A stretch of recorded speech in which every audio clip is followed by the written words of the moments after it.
So let's do a couple things. Robert, pop something up there. Your choice.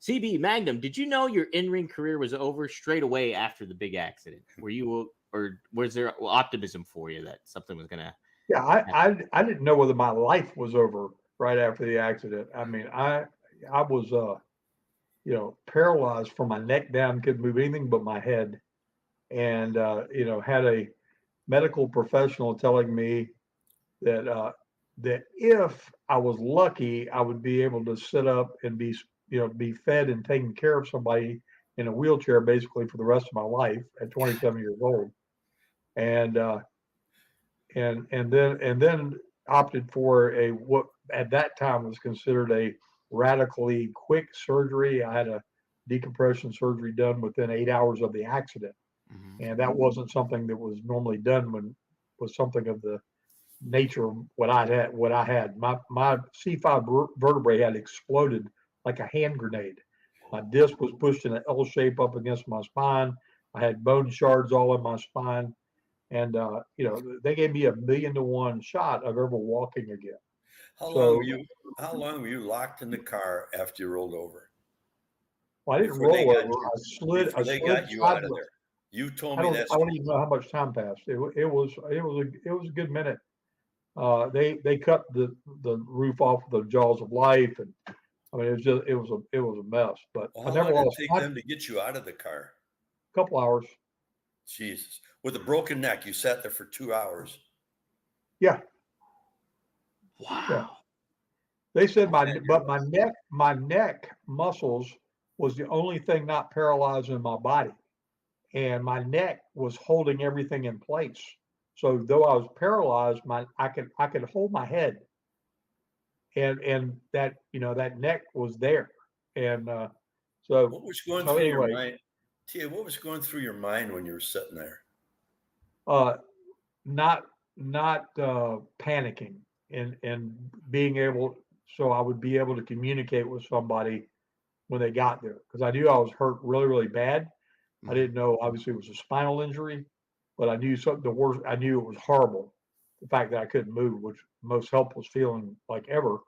And yeah, it, I tell did you I? what, a strong Yeah. will and So a strong mind. Jesus Christ, to do that. it it was a lot. A lot of things all came together, but to the point of there was lots of people cheering for me, thinking, "Oh, can you make 100% comeback?"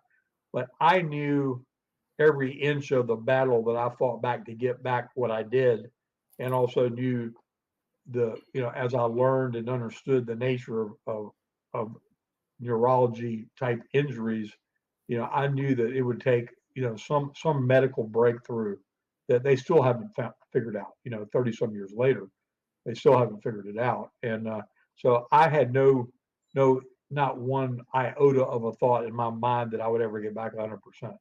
Right. Hmm. I mean, literally, I knew that the minute I got my brain out of the fog of all the medicine they were giving me for the first 30 days, because they were just pumping pain meds in me and everything else for the first month.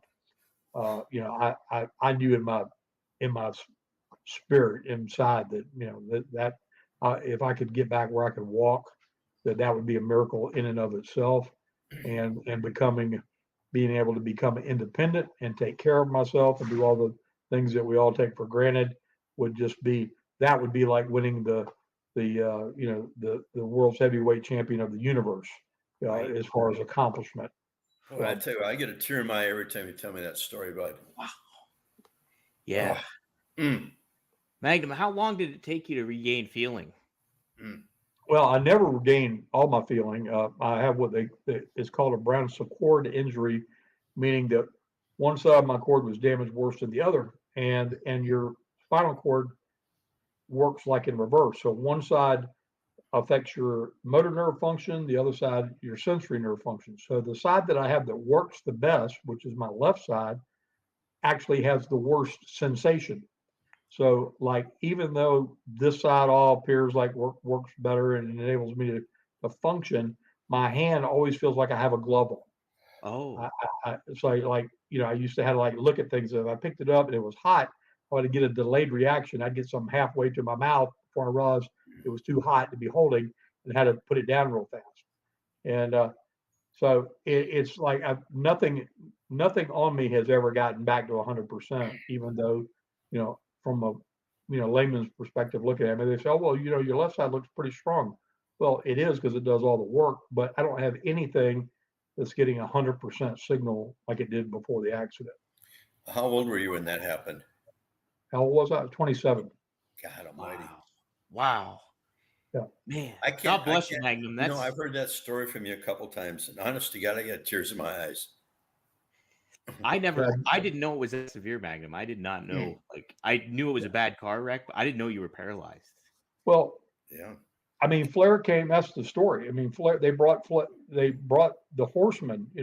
Which kayfabe was king, right? And they brought the Horsemen, all four of them, up to the ICU, and Flair and Tully and Arn and JJ, were all there, and they came in and Flair, and I couldn't talk. I had a respirator in, so I couldn't speak. I could hear what they said, and I could register with my eyes. And Flair laid the 10 pounds of gold on my chest. He said, I'm giving you this now. He said, when you get out of here, you come back to the ring and I'll give you the other one. Wow. Because they didn't know if I was going to make it. They didn't know if I was going to make it a week, much less, ever get out of there. Yeah. Yeah. And to be 27, like, that's just, it's very hard to fathom. At my age, or, even Greg's age, look at, that's really wild. 75. Go ahead. I was going to say 50.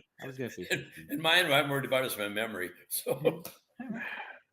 Well, wow. and funny you should say that, because, there's two things that will cause you to have that kind of symptom, what I had. One's a spinal injury and the other's a head injury. So I was 5 months in the hospital, and all the months I was in the rehabilitation side, I was in there with people who had head injuries, and they were dealing with the same neurological problems I was, as far as paralysis or things not working, but they didn't have their minds working, to be able to combat it all. And I thank my blessings every day that mine was, the root cause of mine was what it was, because if I hadn't had my mind to be able to dial in and focus and, get a grip and deal with everything that I was dealing with, I don't know how those people, do it. And most of them don't ever gain any great level of function and place in society. So I was very thankful. Your background in wrestling and everything, and athlete, a little different thinking process than what the average guy has about what they can do and about their body.